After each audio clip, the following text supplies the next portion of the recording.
welcome back to Spar and Brawl. I hope you're having a decent day. As always, I'm joined by my co-host Sam. I'm back with episode 4 of our Frankfurt School series. So if this is the first episode that you're seeing, you can go into the description box and there are links to the first few episodes and everything else. I highly recommend watching the first 2 episodes, really, that kind of put the Frankfurt School in context. And of course, as you could see from the intro, we've interviewed a bunch of professors for this series.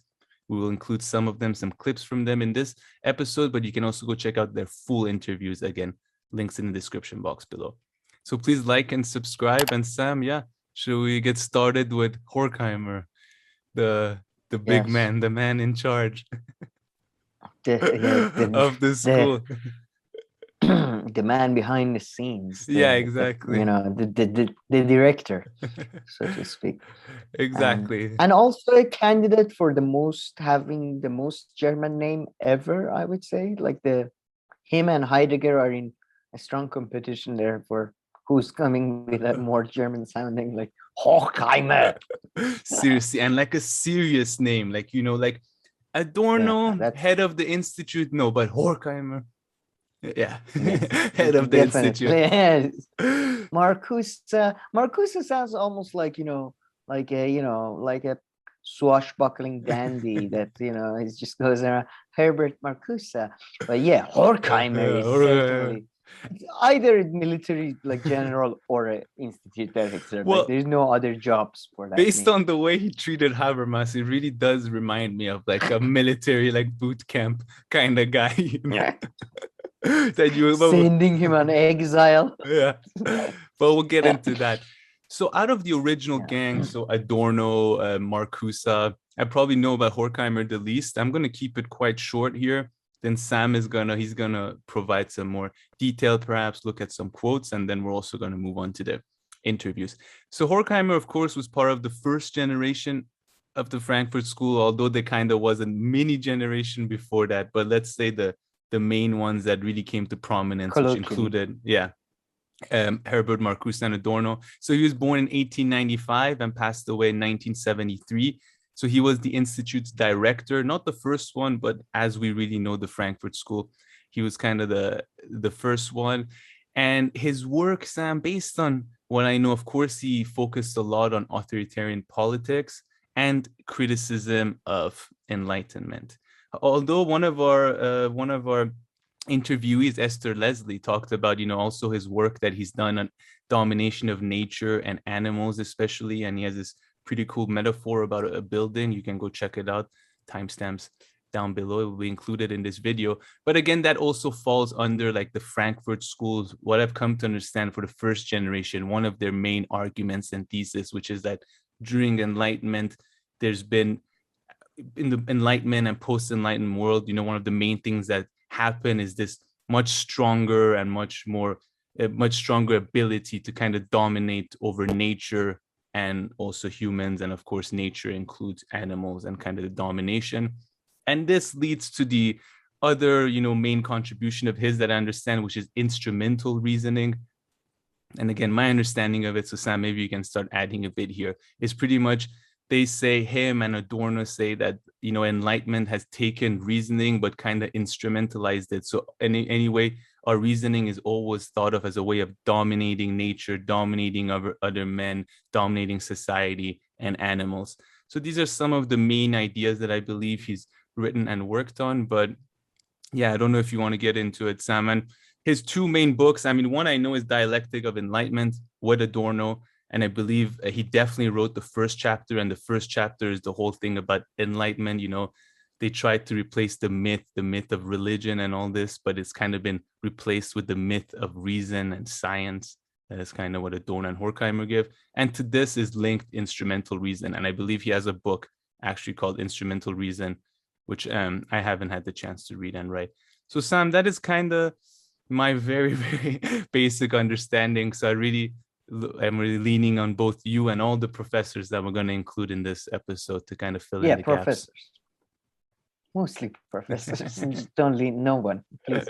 I think you gave a very good overview of his thought, but you can connective tissue is there that these people were highly critical of Enlightenment, right? And they not in a I would say it has been exaggerated to an extent that they are negative on Enlightenment, in a sense that they were focusing on being critical, so naturally they focus on negative things. It's not like it's, I don't think they would deny some of the good things that came of it, but yeah, they talk about instrumental rationality that kind of comes from Weber. The rationality that is about maximizing. It's basically logistics and technology. That's what, when we are talking about instrumental, I mean, it's a big word for a simple, it's rationality that is instrumental. I mean, it's instrumentalized. practical. It's been, it's about making more money. For example, it's measurable. It's, it doesn't give you values. For example, can put you instrumentally. It's probably like materially, there are different ways you can calculate things and all that. So it doesn't give you values. Therefore, when it is in the service of the capital, they would argue it destroys humanity, and it leads to domination of man over nature, and technology over man, perhaps eventually. So, but Horkheimer is the one who's most associated, I would say, with the instrumental rationality and Enlightenment aspect, while Adorno probably is more on the cultural aspect. But again, I believe, as we always say, they have all written a lot. Horkheimer less than others, but so please just don't and as you said, I read Horkheimer more than you have, but compared to Adorno and Marcuse, compared to Adorno, I've read him definitely less. And again, they've written a lot, and it's fascinating stuff. Some of it is really not so fascinating.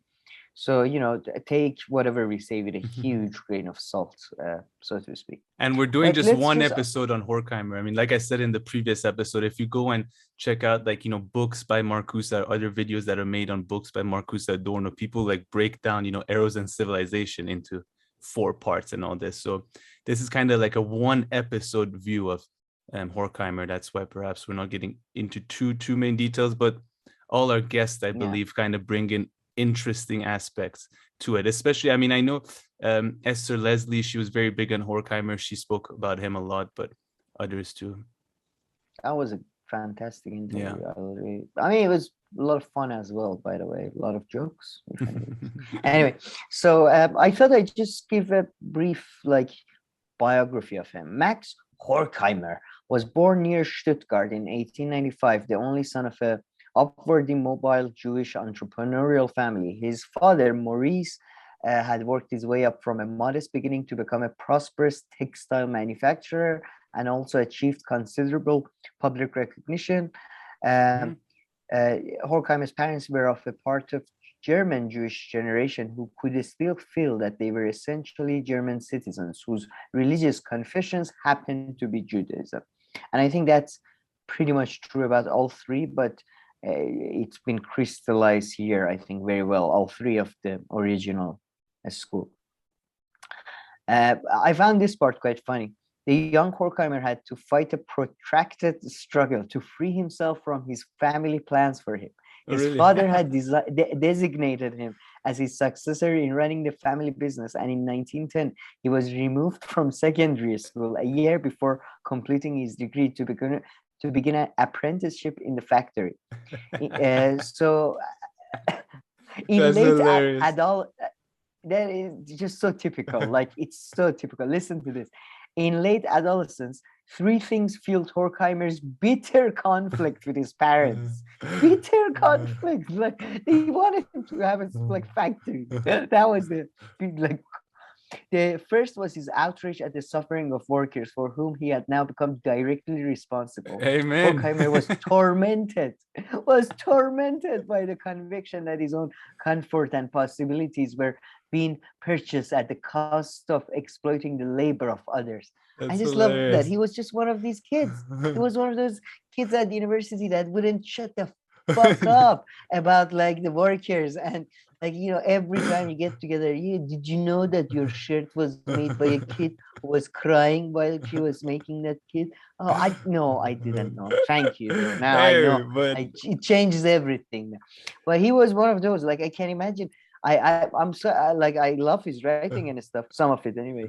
But I can imagine in any family or fight, I would be on his fat part. Like just get the just but come to the listen, at least he factory. was Just no, but I like it a bit more though, because he wasn't just saying these when he was hanging out. Like, you know, he had the chance to take over the factory, but then, you know, this, I guess, this really bothered him. Then this dynamic. Yeah, he was very melancholic about it. He should have tried turning the company into a co-op. Now there he would have had some serious family issues. That would have been hilarious. Would have been great. It would have been great. But then, man, then it get as you know, some people may know, I'm a huge fan of Chapa Trap House guys, and they always talk about this idea that everybody's become a poster, as in online post, you know, people post, and that's where you fight. Nobody really does politics anymore. We just, you know, post YouTube videos, we post tweets and all that. And then like they go, and you know, when you go back in history and you read about these people, they like majority of people, men of letter, were original basically posters, but they just didn't have the platform, so they had different platforms. So listen to this. He vented his outrage and probed his conscience in novellas and diaries. He was writing novellas. He was writing these he was writing fan fiction basically of his time. He was writing fan fiction in which probably like the heroes were all good guys. This formative experience would remain one of his essential spurs to his intellectual activity. The second was his relationship. Well, this is not that fun, but he meets with Frederick Pollock, who gets him very much interested in psychology and all that. But yeah, I found that part extremely fascinating, that he was one of these, basically he was he would have been posting on Facebook, he would have been on Insta, he would have been like breathed, you know, like on a Bad Faith podcast, going on rants about workers and all that. He would have been great if he was around, don't you think? For sure, but I feel like if someone was around and they would be producing more content than anyone, it would be Adorno. So I can see Horkheimer having all these, but Adorno would have huge like social media like followings and all this and all kinds of areas. But definitely him too. No, I definitely it's that, but Adorno would have been like the Katie Halper of the, you know, like every night doing lives and then having her own thing, and then doing collaborations with, you know, Matt Taibbi and Aaron Matta and that stuff. But yeah, Horkheimer, yeah, that's a good point. No, I guess Bad Faith is still good. They do once a week, and in internet timeline, a week is like, I believe, is approximate to 6 normal human years. So, you know, it does make sense. True that. But also, I wanted to talk about, while reading Horkheimer and Marcuse, I was not as familiar with as Adorno, to be honest. But I did find, first of all, again, I find, besides the critical point, I find some of the criticism against them that they have very confusing stylistic writing style. I think it's mostly Marcuse, to be honest. It's just increase and some translations of Adorno, and whenever they talk about theory, it's pretty, and that's just that's clear. But I feel Horkheimer is not too difficult to read, and I have some segments, and I feel like he's like, there is a bit on a preface on his this is from Critical Theory, Selected Essays.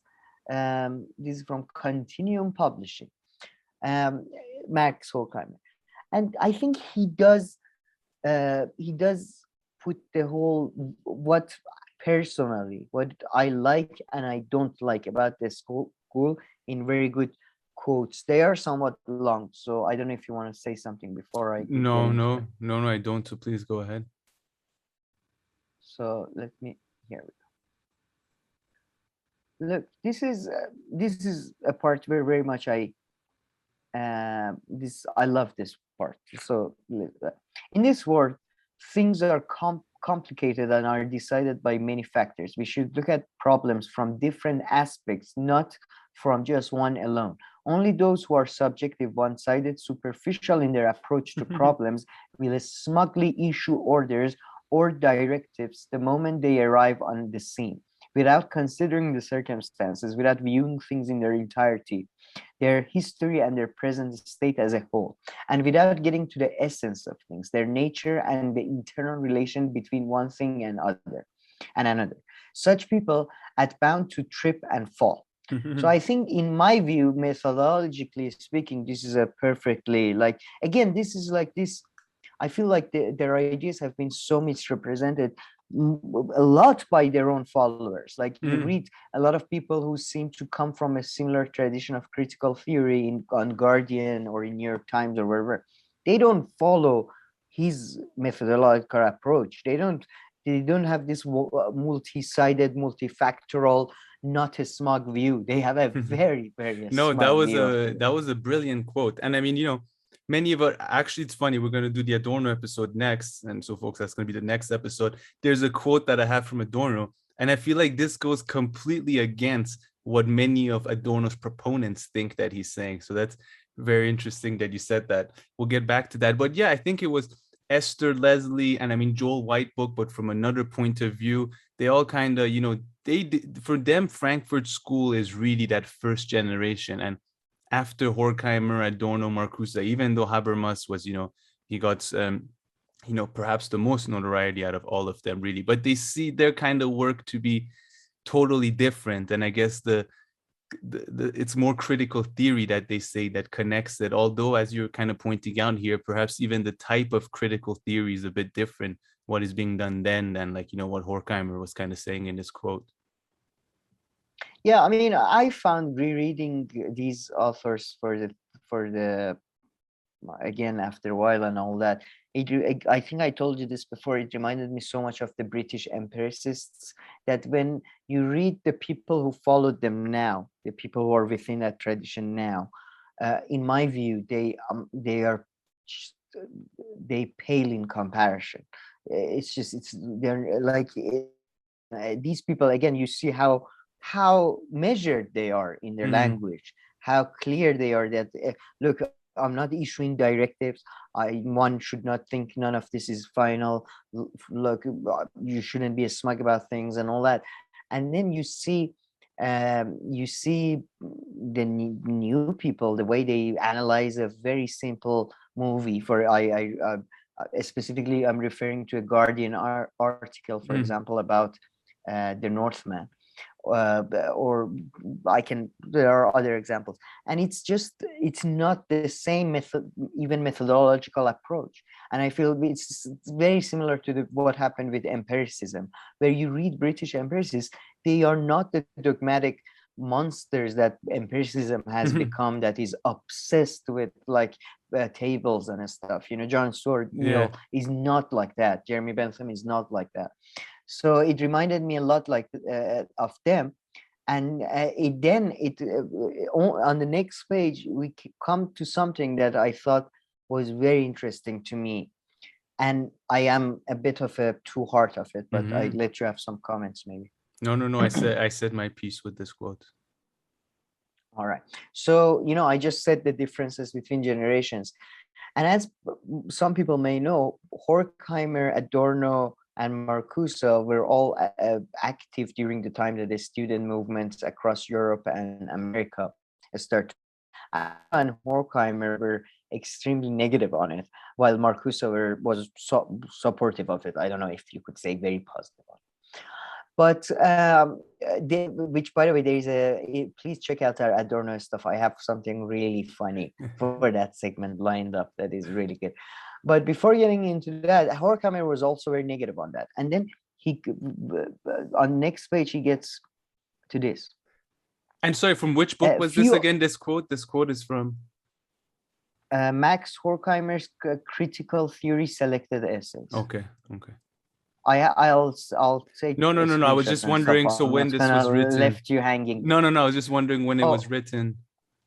I think this is 1906. Let me see, 1970. Like it's late. It's one of his later stuff. I mean, this is the preface. So the essays may have been written before, but the preface may have been written again for the new edition. Few of the impulses which motivate me are related to those of present-day youth. Desire for a better life and the right kind of society. Unwillingness to adapt to the present order of things. I also share their doubts about the educational value of our schools, colleges, and universities. The difference between us has to do with the violence practiced by the young, which plays into the hands of their otherwise impotent opponent. So okay, so he's saying that.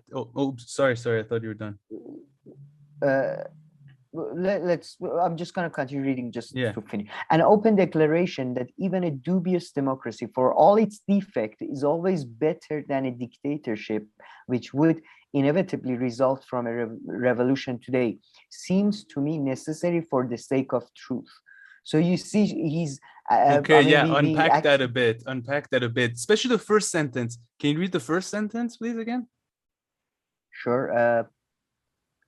No, I mean, it starts the paragraph is not a few of the impulses which motivates me are related to those of present-day youth. So not a few, a few, or if so, he's saying that his desires relate to them, or they don't relate to the youth. They do. Oh yeah, exactly. What motivates? So he's saying that. So he's saying that he agrees.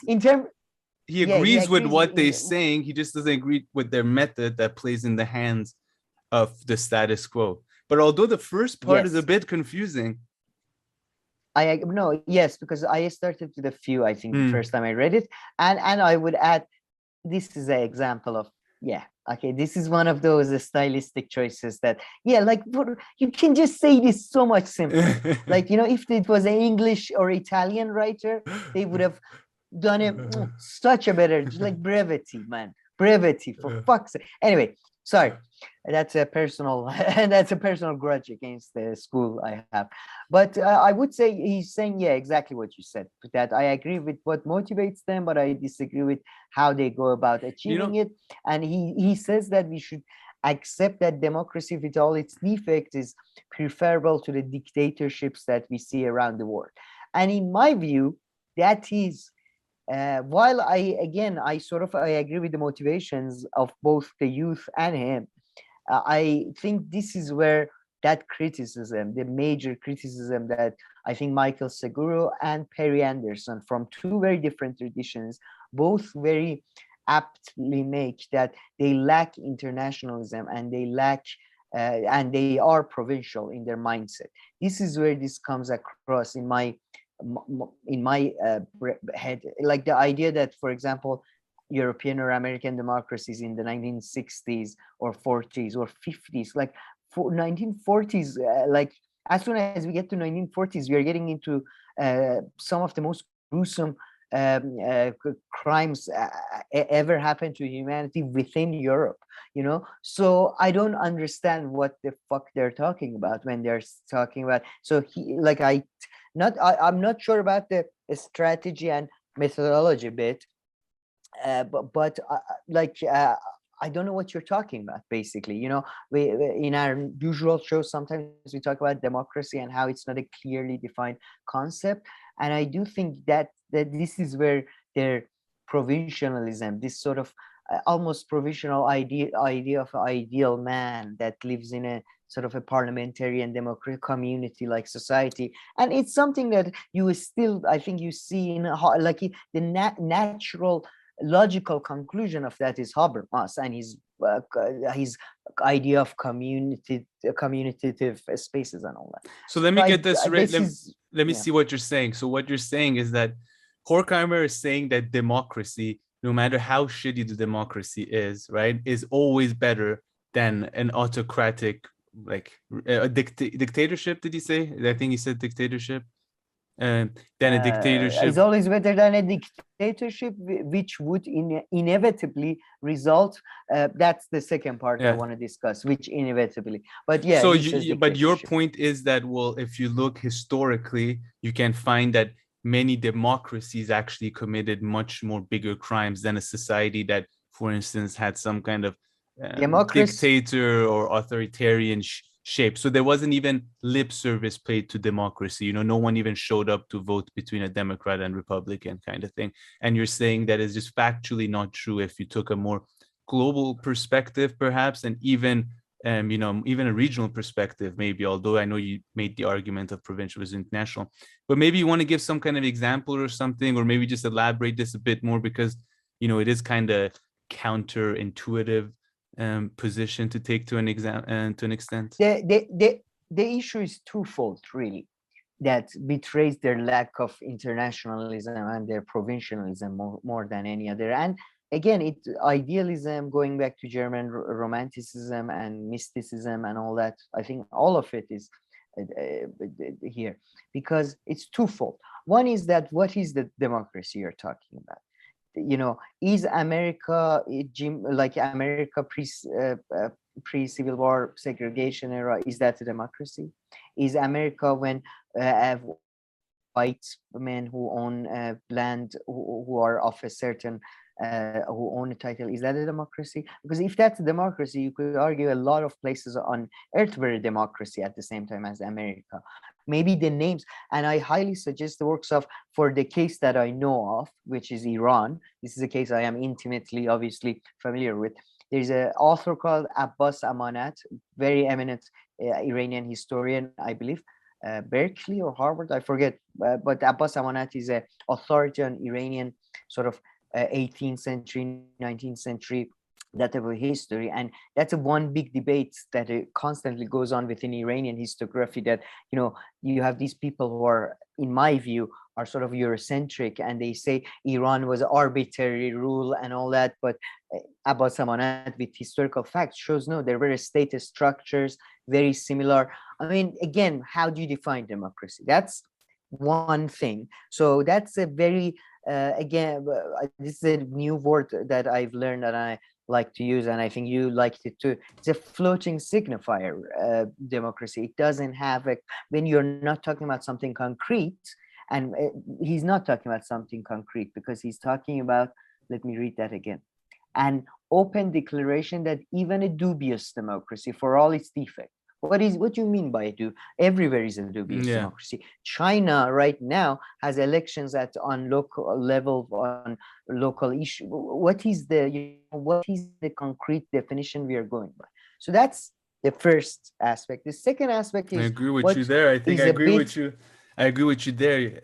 Although, you know, of course, I think, like, you know, most likely if you take like contemporary right now and you kind of compare, like, I guess but it has nothing to do with that, you know, because someone will turn around and say, like, I'd rather live in the US than I would in China, or I would rather live in, like, you know, the US or like Saudi Arabia. But it's only with these two examples, right? I think you can find other places where they don't have, where both of them are autocratic or both of them are democratic and the other one is much better. And then again, it just gets in the definition of what is democracy, and some of these traits and attributes that we perhaps give to democracy are perhaps not exclusive to democracy, and they could kind of exist in other forms and other places, right? Like perhaps in some I'm trying to think, like in some autocratic places, you know, you can also voice yourself to an extent, or I'm just trying to think of different examples. But I mean, this is much more your argument, but you know, before I agree with it. I feel like a lot. I'm just also working my way through it these days.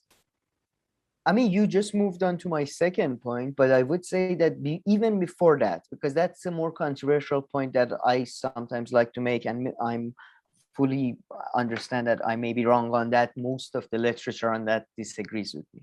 Okay, but before that, I mean, there's a theoretical and epistemological issue here, as in what do you mean by democracy? And that's what I mean by, let's forget about whether democracy is good or bad, or what is it? You know, what is democracy and what is autocracy?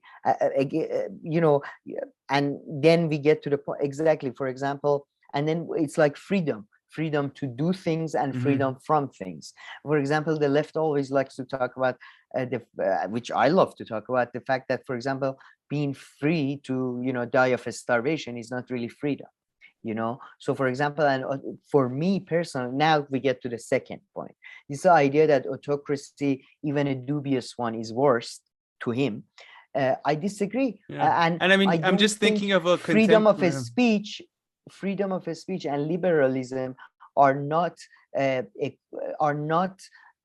exclusive to democracy. This is just not true. There has been, many people throughout the ages, many societies, autocratic ones, imperialic ones, have allowed freedom of speech to a certain extent or not. And to this day, America allows it to a certain extent. As soon as it becomes a threat, like Julian Assange, they stop it, just like I'm sure the Roman emperors or something they would have. So again, they not only, I mean, this is a more broad, I think this is not just about Frankfurt School. This is a criticism I have of all liberalism and left in general, that sadly we abandon all our principles for this bullshit popular concept of a democracy.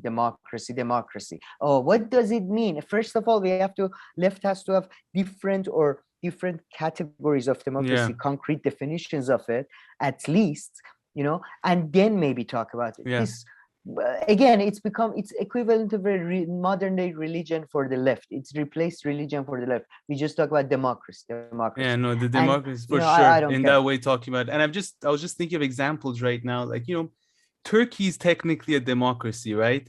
And the Gulf countries aren't democracies, right? But like for their own population, from people from their own countries, I don't know if they're limited, if there are too many differences between what can be said and what can't be said, like freedom of speech. Yeah, no, you would think Turkey's far freer.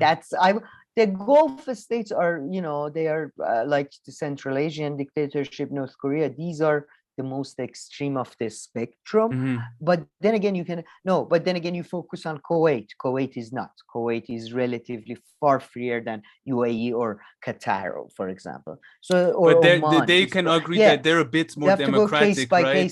Because they kind of have like a parliamentarian system. And Kuwait does. Oman doesn't, though. Oman very largely seen as sort of like, you can say anything you want in Oman about the king and stuff. I mean, I'm sure there is limits. Of course there is limits always. Yeah. But like, I mean, in Thailand, you hear you can't say it and all this. I'm just trying to think of like, different kind of countries and different kind of system, just to concretize a bit, just perhaps and provide some examples. Like you have many examples in Middle East. There were dictators like Shah, Ataturk and stuff. They did put on a lot of restrictions on people, but they did also freedom to speak on a lot of matters. For example, in a lot of religious communities, as soon as you spoke about, for example, a religious issue, a mob or a religious elder would have you killed. Woman, if a woman, and they provided that an autocracy and dictatorship and power provided that, not democracy, not collective power of people coming together and going, it was dictators. So I mean, let's use an concrete example. The Iran one was good, right? You could argue that Iran, under a monarch, which, you can say is a dictator, perhaps there was more freedom of speech than now under democracy. I mean, now it is a form of democracy. I mean, it meets so many of the things that you say. Freedom of speech, freedom to dress, freedom to live a social life. Again, I know for especially people in America and Europe, these things sound very, these things are not the biggest issues of the left. The economic equality is the big issue. But even if we look at those metrics, well, I mean, economic inequality, then it would become very easy to find like examples of when like the autocratic one gives more economic equality or things like that. And I'm sorry, but I found it very strange because, again, lack of internationalism, of provincialism. I'm sorry I keep on beating sort of on this point, but these are for people who are supposedly familiar with history. You look at history, most unstable, most aggressive state structure is democracy. It's almost like uniquely aggressive and on a like a different level, frankly. I mean, I'm always talking about the spectrums and what is a democracy, and even I can recognize as soon as you start having public votes with citizens, things become shit. Like, some of the more, like, I give you a couple of Athens, ancient Greece, the one of famously a slave owning, not that in Iran, in other places there were slaves, but go read about the differences in forms of slavery. By far the most extreme forms existed in Greece, in the some of the most disgusting forms. Another example I give you, take a look at this was in the Dawn of Everything, which was quite interesting. We'll partially discuss in Dawn of Everything, but it's a book about Native Americans and the early societies they had pre-Spanish era. They tried that does cooperate with the Spanish invaders to help kill off the native societies that had risen in America, was the most democratic one. Like the community and democracy, especially when it's very small, when it doesn't include large groups of people, is extremely reactionary, is extremely violent and unstable, and almost always ends up collapsing into a different form, like arguably, again, it's a spectrum, I'm talking relatively and all that, but it falls far faster into chaos and despair than many other forms. Again, what we have to, and again, I understand I'm talking wishy-washy as well, because what do we mean by democracy? What kind of a state structure are we talking about? We have to be clear about these things. Yeah. And I'm, when I'm talking about dictatorship, what do I mean? Do I mean just one man on top saying what he means? No, that's tyranny. What I mean is a structure in which power is completely concentrate, not well, almost completely, or monopolized within an authority that has actual power over other organs within the society. So again, it's still wishy-washy, and the details have to be worked out, but it's much better than what they do, I feel, which is just throw these words around. Yeah. And I mean, I think at the very least, if I'm far from being any kind of expert in this area, at the very least, I think if our viewers would be somehow not so sold on the perhaps on comparison of autocratic and democratic, they might say is always better.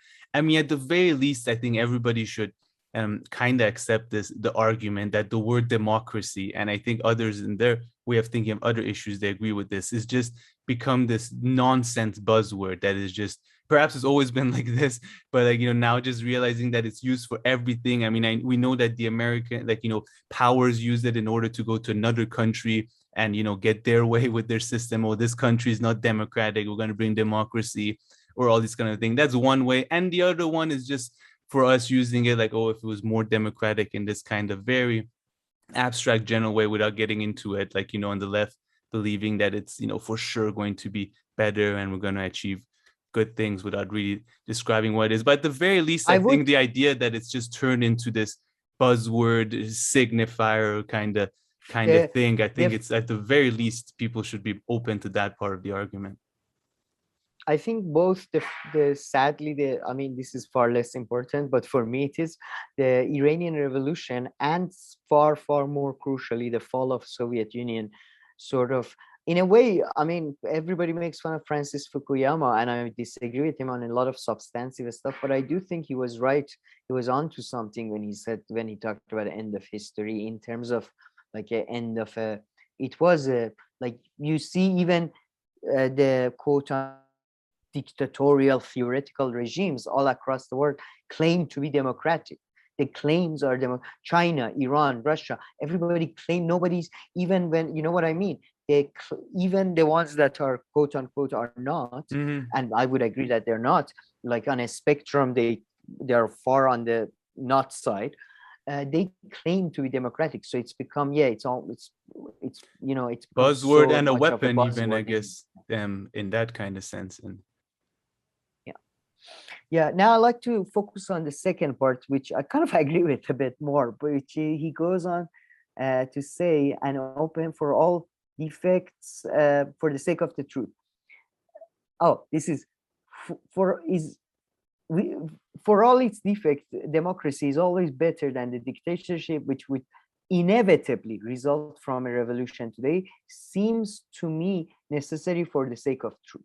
I would say yes, for Horkheimer and Adorno, any revolution, and I agree, I said it in, I think, another episode, that, for example, you look at the leftist revolution that did happen in 60s and 70s around the world, and they did lead to dictatorial things.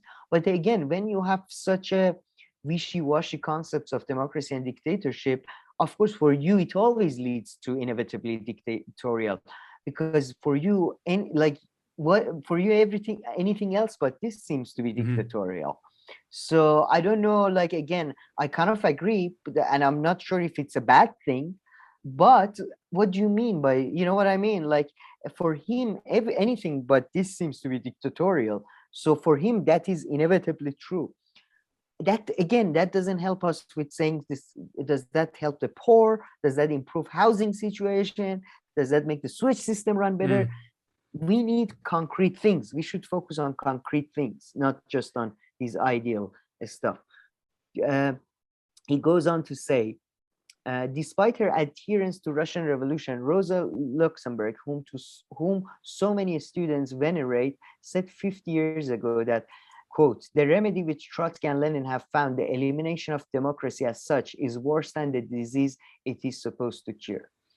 Well, I mean, bringing up Rosa Luxemburg, who died in a social revolution, is a bit odd, but I would say, I'm sorry, but personally disagree.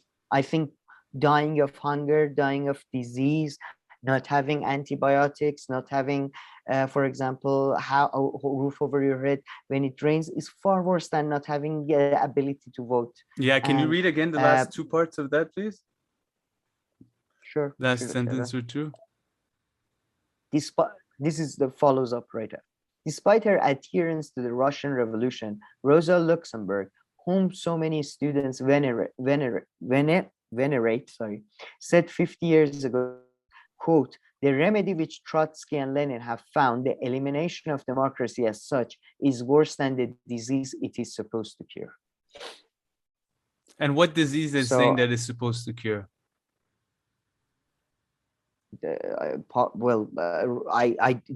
is the specific quote they put in, so I'm not sure, but I assume Rosa Luxemburg is referring to the fact that the exploitation of the working classes by the capitalist class. I see. I assume. Yeah. I hope. I should have done more research.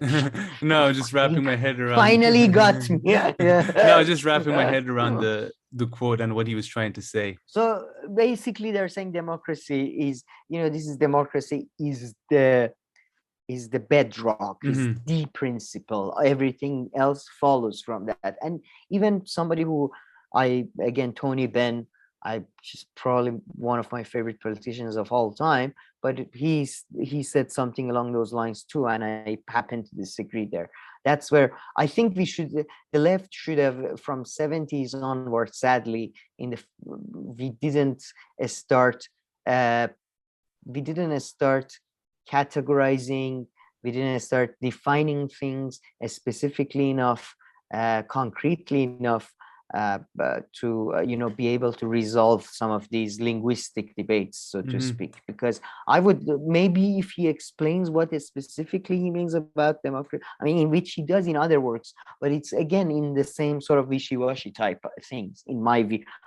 Please enlighten me, by the way, if people have his more specific definitions of things. But I assume his version of democracy would be something like a educated citizenry that is engaged and all that. And that to me is a utopic at best idea.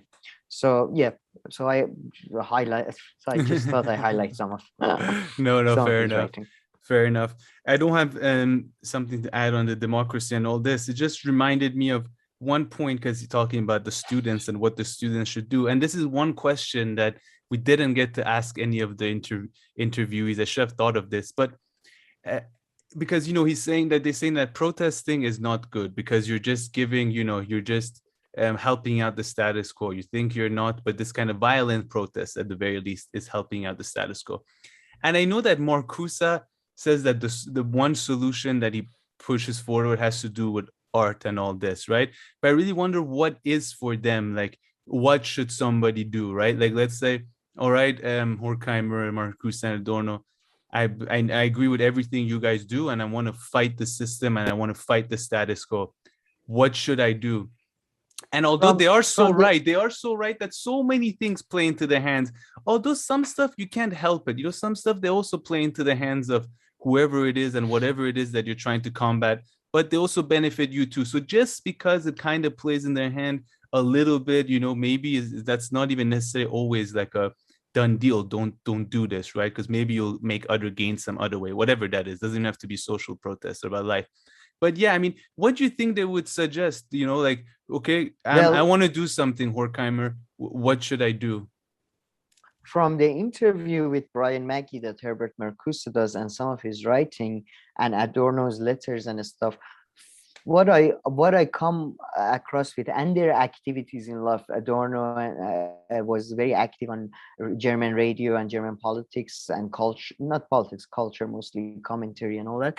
I would say education, they would say the public is not at the revolutionary stage. I think that is almost word for word quote from Marcuse's interview, that the public is not at the revolutionary stage and we should focus our efforts on educating the working classes.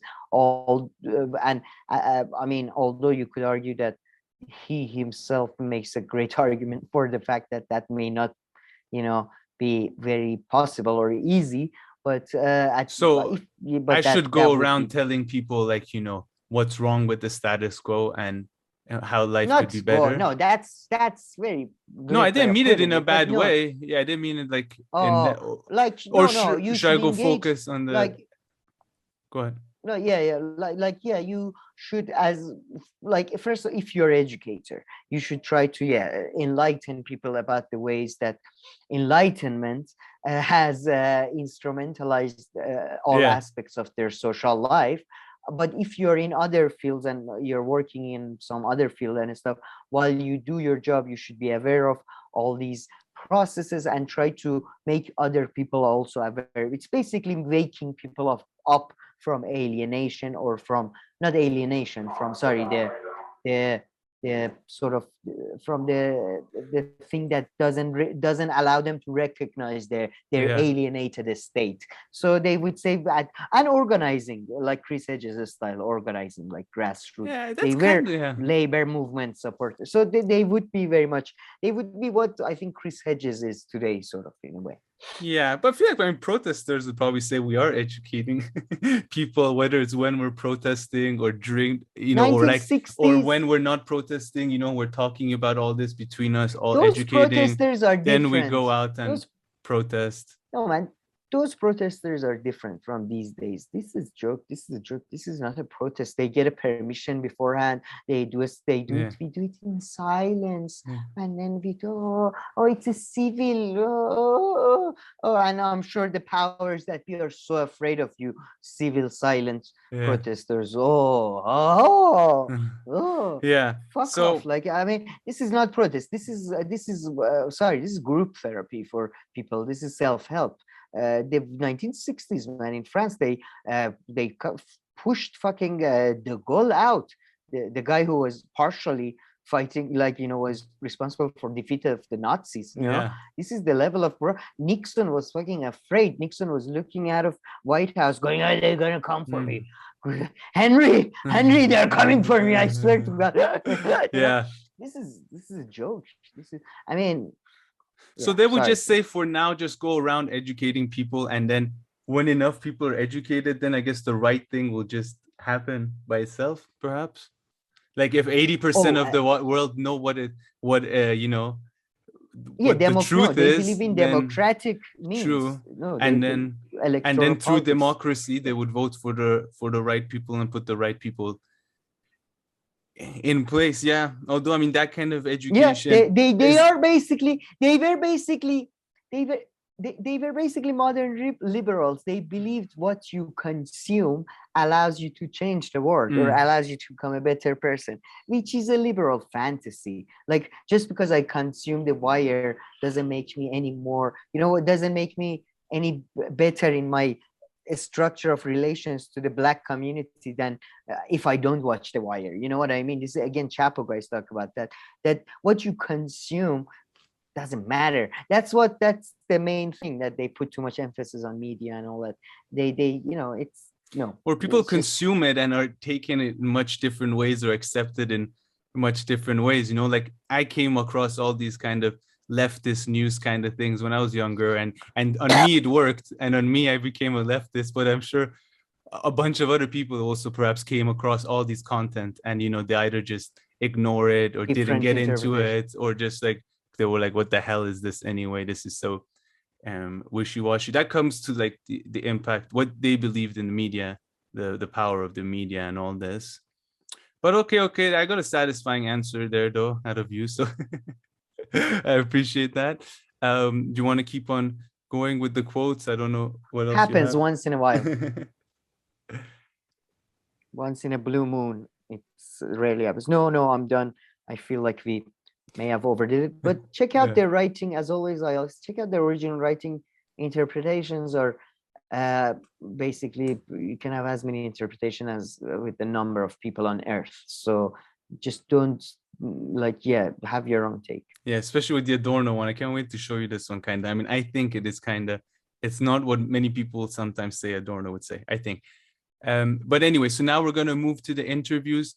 So please enjoy these interviews I've mentioned. There's just clips of the interviews, of some of them. If not, in the description box, you can find links to all of them, to the full interviews. Please make sure to go check those out.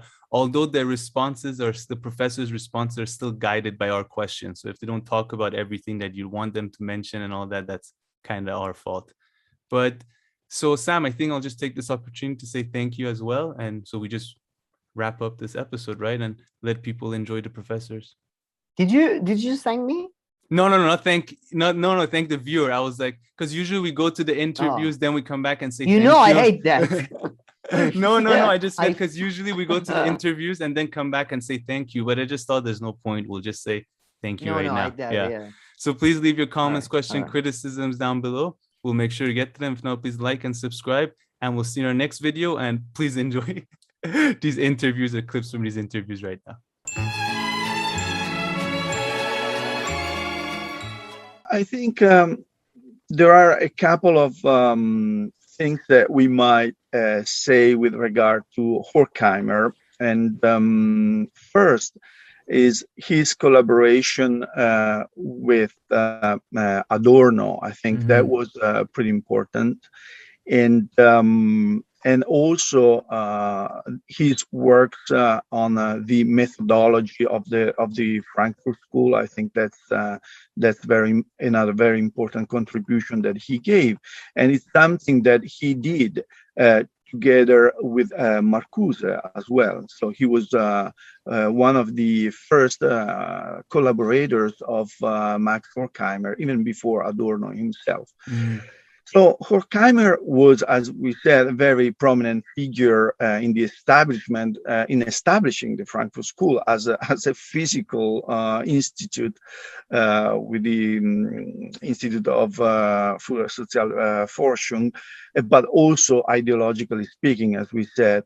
So what he criticized was of past philosophies was the notion of objectivity in knowledge. I mean, to define a critical method, the first step was to reject the idea of objectivity in knowledge, and he pointed, among other things, to the fact that the object of knowledge is itself embedded in a historical and social process. So there was a Marxist twist in Horkheimer when he noticed also that phenomenological objectivity in itself is a myth, because it depends upon technological conditions, and those conditions are sensitive to material conditions of production. So that's now you start to see how Marx, fooled into a new, shaping thought that was critical theory.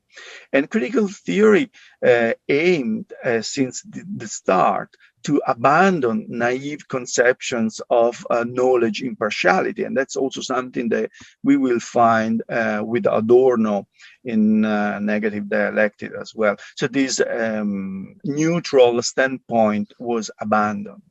And so there cannot be a God's point of view in order to describe the word philosophically. So we are always embedded, we are always in embedded perspectives, and we are always interdependent individuals. So that was the way in which Horkheimer contributed to define critical theory. And then some of his famous essays in this respect are Traditional and Critical Theory and Philosophy and Critical Theory, where you do also have a contribution by Marcuse. Yeah. So here I'm actually, I guess, since you said this, and I guess I should put these questions in this different order, because so you mentioned that really one key aspect of critical theory and what Horkheimer introduced is to forget about objectivity, or that objectivity exists. So that seems to really get to the root of critical theory. So I'm just jumping 2 questions and then we'll come back. So is there more anything else that you think is important for people to understand what is critical theory, especially the word critical, what it means besides what you have already said? Okay. Well, what is critical about critical theory? It's something that certainly reflects the content of these 2 essays that I mentioned, but also is the question that Horkheimer uses in the opening of his essay, Traditional and Critical Theory, of 1937. So there he draws a primary distinction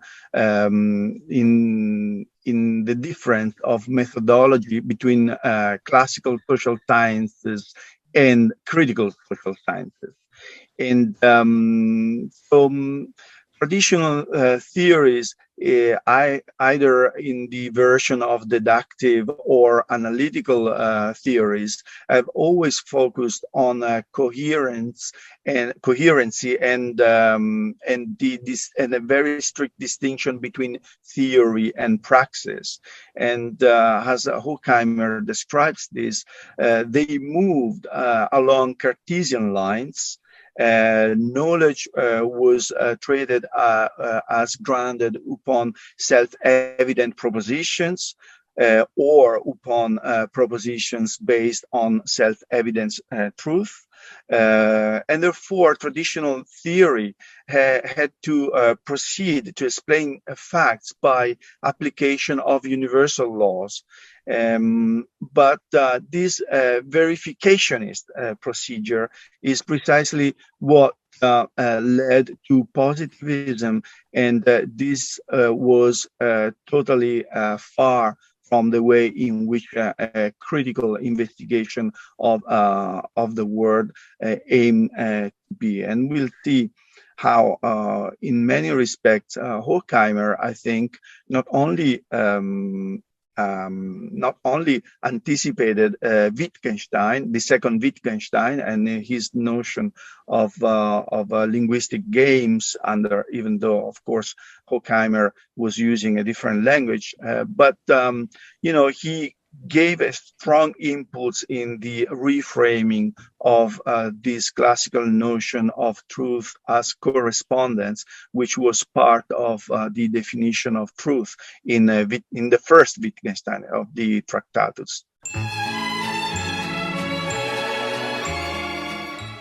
Horkheimer, in some ways, is always figured in my thinking as somewhat in the background, the person who had a kind of ultimate say in terms of who got published in the Institute of Social Research's research journal, and quite a powerful kind of sway over the direction of theory, and so on. But he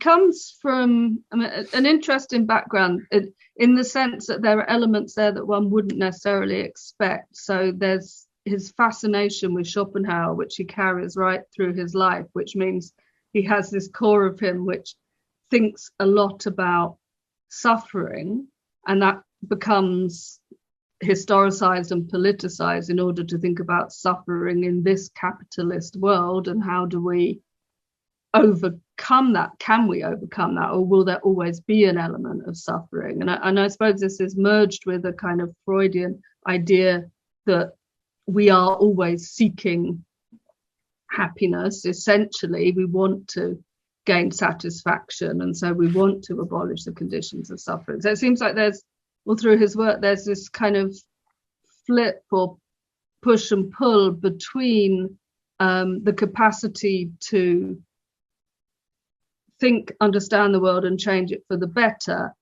and a kind of a loop of despair in that we may not be able ever to shake off the misery. So I was first really struck by an early work of his called Dawn and sort of Twilight, or Dämmerung, and it's these little vignettes about social form, and he has a really powerful one that I thought about a lot in some of my work on animal-human relations and class society, where he imagines society as a skyscraper with the philosophers. They're on the top floor, they're looking at the stars, and they're completely ignorant of what's happening in the basement, which is where the most oppressed of the world are being kept, along with the animals who are being slaughtered. There's a big vector all through Frankfurt School thinking about animals and animal-human relations, which some of the sort of vegan groups in Germany have picked up on, but I think it's kind of under acknowledged. But anyway, you have suffering animals and suffering humans in the basement, and all in between are all the sort of institutions of the state. And some of the philosophers are just so distant from it all, and they think because they can see the stars, they're somehow in touch with the transcendental or the divine. And I guess Horkheimer's whole mission is to bring the philosophers down from the top floor and get them to confront the basement, and to think about how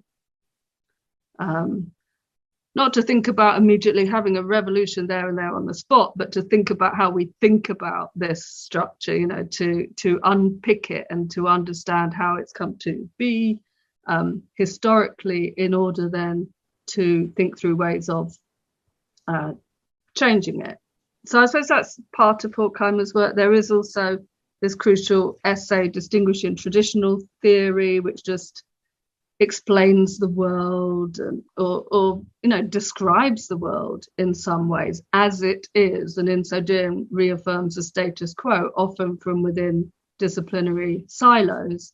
And his thing, which we could call Marxism, he chooses not to, I guess, for various reasons. He calls it critical theory, which is multi and interdisciplinary, wants to see the world from all its perspectives, in order then to at least propose ways in which it can be changed. So it's that in a sense, a properly rationalizing project. We have to understand the world in order then to understand what's wrong in the world, in order then to propose solutions or changes.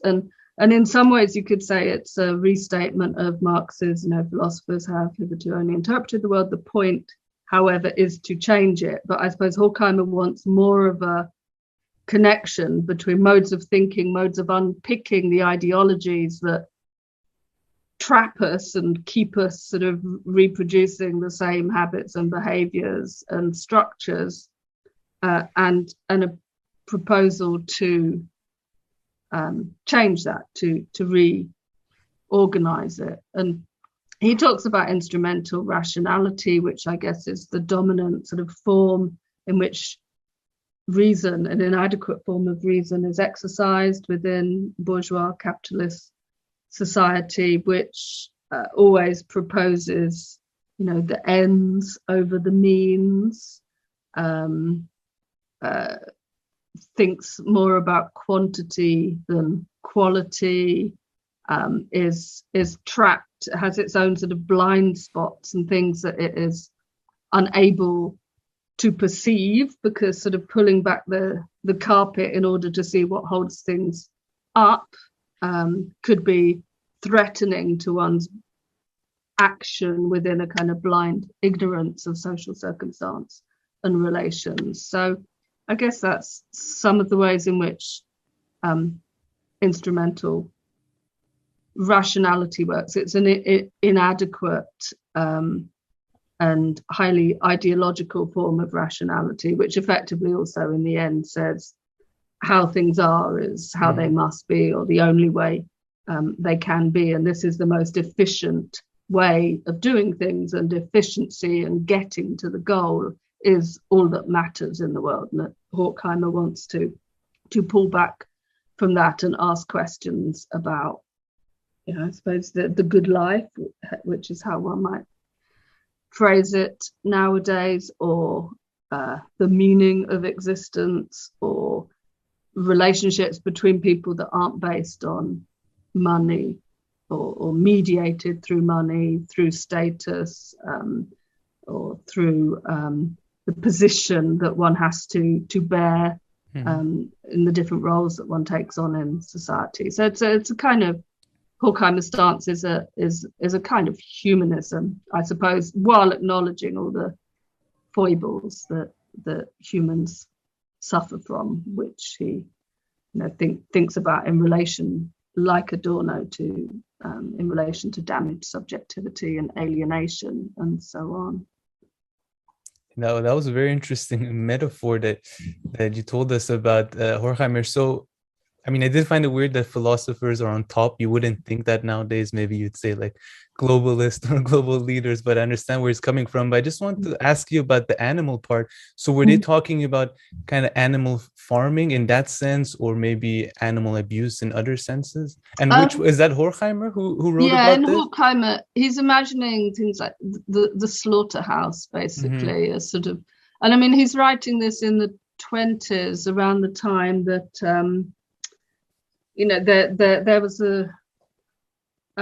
there was a novel about the horrific conditions in the slaughterhouses of the time, and that sort of Sinclair novel. Is it Upton Sinclair or Sinclair Upton Lewis? Sinclair. I always mix them up, but yeah. No, it's a very American guy from. Yeah, exactly, and I think part of it is the conditions in those slaughterhouses are so horrible. Somebody sort of falls into the meat grinder and.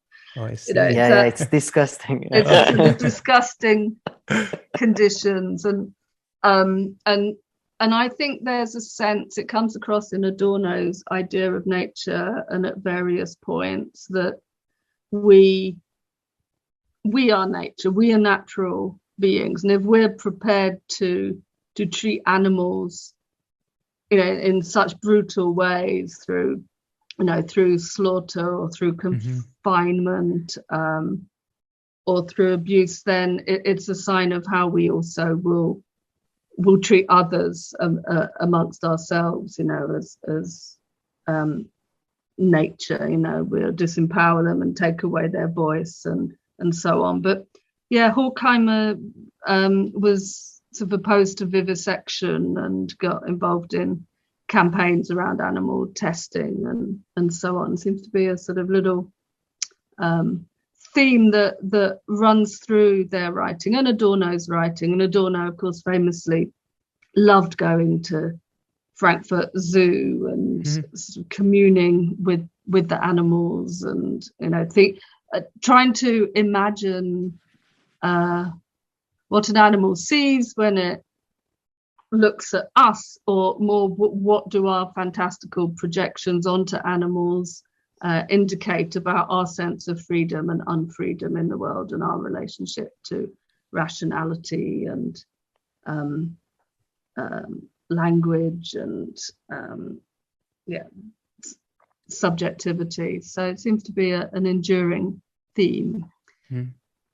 I see. As a vegan, I'm a bit ashamed that I'd never heard of that book, but I'm glad that Sam had. Sam, did you have a follow-up question there? I saw you. Yeah, kind of wanted, because it kind of reminded me the analogy you made about the tower and the philosopher. The criticism, I think famously Lukács made of the Frankfurt School as a whole, or people kind of like Perry Anderson make, that they are basically having fun and they sometimes come from the balcony and look down on the working class and they're separated. So do you agree with that, or no? Do you think they were actually looking at the fundamentals of what was going on in the tower, or however the analogy works? Yeah, it's a good question. I mean, Lukács comes up with this fantastic name, Grand Hotel Abyss, you know, and you imagine this sort of luxury hotel they're all hanging out in and sort of expressing you know, how dreadful the world is, while someone's sort of serving them canapes and aperitifs. And I think this thing about misery and critique is really interesting. Much later, in the 60s, Adorno is a public intellectual, and he's on German radio a lot, talking about how can we stop Auschwitz happening again? How do we stop fascism rising to the fore again? And he gives these lectures, education after Auschwitz and so on. And people would write to him with their problems, and he becomes like a sort of agony uncle. And apparently he felt the duty to reply to all of them. He took that very seriously. People would write about their sexual problems and all sorts, and he would respond. And he got a letter from one young female student who'd read his Minima Moralia, which he wrote in 1950, and found it. She didn't know what to do with it. It made her want to not go on living, because the view presented was so bleak.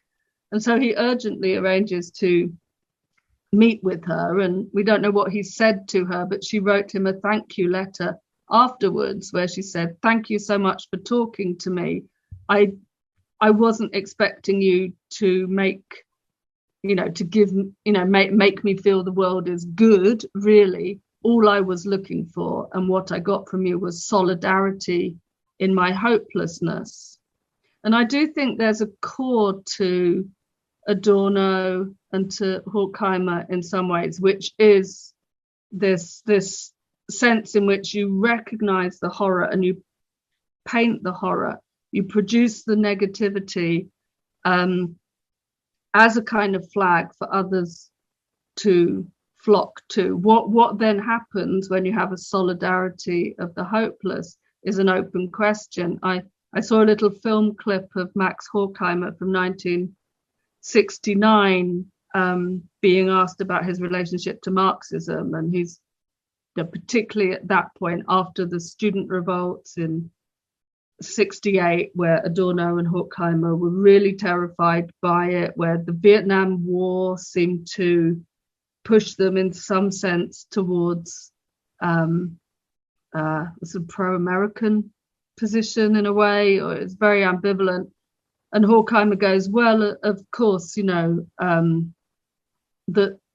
Marxism's based on a theory of lack and immiseration, and the workers are not immiserated now. Their condition has improved, but still we have a sense that something is missing. But all that critical theory can do is point out what we do not want, and so there's no sense of a positive programmatic. What do we want? All we can say is what is wrong and what we don't like. And I think Lukács, responds to that. I understand Lukács's criticism of that it ends up being a great big hyper-theoretical whinge that doesn't really doesn't have a sense of revolutionary agency, doesn't have a sense of what it would take to move beyond this. But other people in the orbit of the Frankfurt School, for me, maybe Benjamin, have at least something that excites them for the future, that there's a way of sort of operating through the potentials of the present, or a way of being inspired by a kind of utopian flashpoints in the past that at least proposes something more concretely different to what we have today. Although Lukács would no more have credited Benjamin with any value, but might not have said that he existed in Grand Hotel Abyss, because he certainly didn't. See, okay. So before we move on to Benjamin, I believe it's my understanding that Horkheimer and Adorno were, of course, very much into movies. So Sam, I think you wrote this question. So whether they're film watching, if you think, Professor Esther, whether it affected their views and theories. Is there something you want to add to that, Sam? Or yeah, just do you know what kind of movies they were watching, and was it an enjoyable experience for them, or was it just like as a sort of doing homework for their work, as in we are doing analysis of culture, we have to watch this? Yeah, I think some of the things they were watching were very much just in order to see how bad the culture industry could be, because Adorno and Horkheimer are most famous for this book, Dialectic of Enlightenment, looking at the ways in which a society that says it's progressive and has escaped myth and fate and all of these old ideas is actually totally entrapped in ideas of fate. It could be you who wins the lottery, or myth. We have our superheroes, we have our new gods, and they exist in Hollywood and so on. And one of the chapters of Dialectic of Enlightenment coins this phrase, the culture industry, and that's their big critique of how culture is not, the carefully developed symphony that takes the logic of musical unfolding in the European tradition, takes it on another step. Culture is just stamped out like shoes are made, or like cans of soup are made, and it's standardized and it all fits to a pattern. And I think in order to understand that, they had to see a few movies. I think it was Horkheimer who probably engaged in more of that. And I found a precursor essay to the culture industry that was written by Horkheimer alone, which expresses so many of the ideas where, he's just revolted by the fantastical fairy tales of individualized success that happen in the movies. But Adorno seems to get very excited through cartoons, which was something that fascinated me, and why I wrote this whole book, Hollywood Flatlands, about the response of critical theorists mainly to cartoons and to Walt Disney and other studio cartoons. And Adorno just sees in Donald Duck the emblem of what it means to be a culture consumer and citizen in US society of the 1940s. This poor duck who's constantly being beaten or set up to fail is a sort of training manual for all the people sitting in the cinema. They learn to take their beating and to be beaten down, and to have all, should it happen that all of their schemes fail, then they will have known that was their fate, because Donald Duck showed them it. And what's more, they laugh at it, they love it, they you know, so there's a kind of sadomasochism at work. But he also says in that essay that elements of the culture industry represent something different. There are moments where it bursts out, and Betty Boop is another cartoon that's quite as sort of as sexy as cartoons can get. You know, it's got something a little more anarchic about it. And Adorno was always looking for a certain kind of anarchy, a certain energy that comes, say, from early theatre, early circus, or vaudeville, or something unpredictable. So I think, yeah, in short, watching the films was kind of work for them. But he has a bit of a turn in the 60s when he's very close to Alexander Kluge, who is part of the new German cinema that constellates itself in opposition to what they call Daddy's cinema in the post-war. And Kluge talks a lot with with Adorno about film, and Adorno comes to understand that there could be ways in which cinema could probe beneath the surface, the glossy surface of things. And he starts thinking about things like blind filming, where you just like documenting the student movement, just using a roving camera without any intentionality, you know, just filming sort of almost entirely using the camera's own optical unconscious. He starts thinking about films about coldness, which becomes an obsessional theme for Adorno in the 60s. And Kluge had made a film that touched on coldness in the heart of post-war German humans, and coldness in the Nazis' gaze, and so on. And some 40 years later, Kluge himself makes a series of films about snow and ice, which he says are the films that Adorno would have made had he got to that point. I see. So I'm guessing kind of Horkheimer wouldn't be a big fan of the whole American dream idea and all that.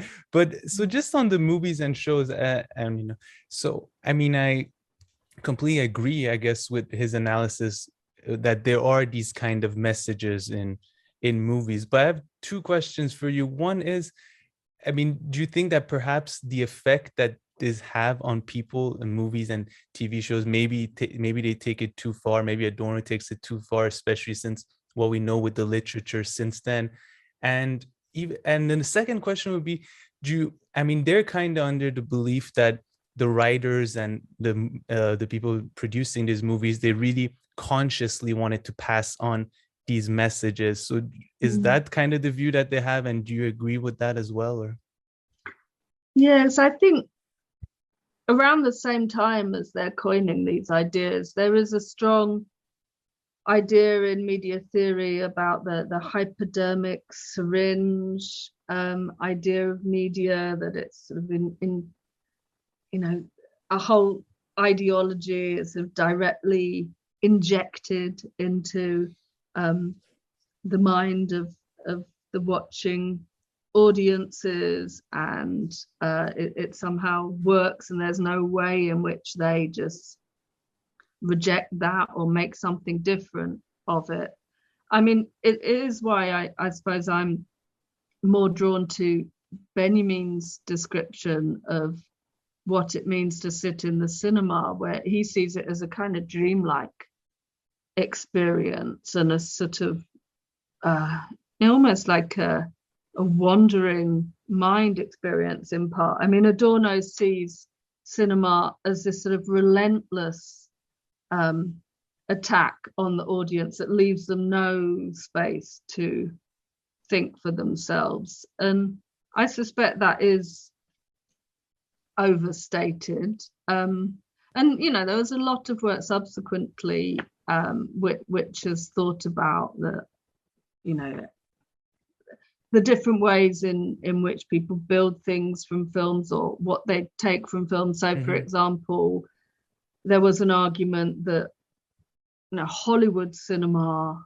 was very popular in Britain in the 1940s because it seemed to represent a less class-bound society than what was happening in British movies, which were very, very class stratified and everybody in their place. And so there's something, dreamy, liberatory about imagining this American world that, at least on the surface, seems to play with something that's a bit more democratic or mixed. And so, there's an argument that there's something kind of progressive in that because it allows people to reconstitute themselves outside of the subaltern positions that they're placed within. And I suppose Adorno doesn't really have room for that, whereas Benjamin maybe has some room for that and has some room for the idea that it's a culture that can be appropriated by new groups of people who've traditionally been excluded from culture. And so every, newspaper boy on his bicycle can become an expert about the movies or about the people within them or about the, what should or might happen within them. So there's something inherently democratizing within it. But sometimes, and when I teach this stuff periodically, I find with students it really, really changes. And some years, the students will look at the culture industry essay and really not get on with it and dismiss Adorno and Horkheimer as snobs who don't understand the progressive potentials of popular culture. And it's just like with Adorno's dismissive reading of jazz. Either, he's just racist or stupid, or he listened completely just to the wrong jazz because he wasn't brave enough to go into, some club in Harlem and listen to the really hot stuff. And if he had, then he might have understood it. But, his European uptightness disallowed that. Some years, though, students go, my God, this is really true. When you've got the latest series of Pop Idol, or I don't know what they're called currently, but, these things where bands are manufactured and the student or you get, the franchise movie part 6, and it's just like all the other ones, really, just the technology is a bit upgraded and it's all made to a template. And it seems, they say, yes, that he knew, he predicted this, or he says something that makes us understand this. So it really wavers, I think, according to what's happening in the culture. Culture is an industry. I think nobody would deny that now. I guess the question in a way is whether that matters. It's probably not an industry that keeps us in our place per se, but it also primarily exists to make money, which I think is the bottom line of what they were saying. Wow, that was really interesting. I never thought of American Idol and stuff. Exactly. I'm thinking Adorno would have a field day with that. But so why do you think some years your students react in one way and other years, and what I'm sure you're generalizing to an extent, but is it perhaps what's going on around them that year is different than the previous year? Or I think it's partly what's going on around them. I think it's partly, the ways in which the cultural forms do get depleted, but there's nothing really replacing them. I mean, it's hard now because I think for the past 2 years we seem to have been living in some weird state of emergency. It's hard to remember back to this kind of what Benjamin would call the ongoing catastrophe, just that sort of normality. Benjamin says that it goes on like this is the catastrophe, but we call it normality. I think, sometimes the culture is just much more depleted. I think since the coming of social, the kind of smart media that we have now, I think there's incredible fragmentation, and for a while there's been an excitement around that. And you can listen to any music, you can find your own path through things, you can watch YouTube, you can watch Netflix. There is no kind of common culture that everybody is sort of rooting through, although sometimes it feels like it when you you have a stupid incident like a Hollywood star punching another or slapping another Hollywood star, and it's like every media outlet is just talking about this one thing in unison, and if you listen to the radio, you hear it like 50 times and you think, is there nothing else happening in the world? What's at stake that this becomes so elevated? But I think for the most part, we've been living through a period of a certain amount of fragmentation, and it would be hard, I think, for one of my students now to say, oh, everybody is just kind of doing this, everybody is watching that, and it's so boring. But it might be that they would think about something like the predominance of Marvel, for example, in the cinema program now, or maybe it just feels like that to me, but that whole franchising of culture and recycling of the same kind of figures with small sort of tweaks on them, they might come to see that through this lens potentially. But other times it feels like there are genuine eruptions in the culture, and those are the moments often when the sort of mainstream of stuff starts to falter, because it's recognized that there are things happening elsewhere that are much more interesting and might have more ambiguous relationships to a kind of industrial cranking out of cultural form.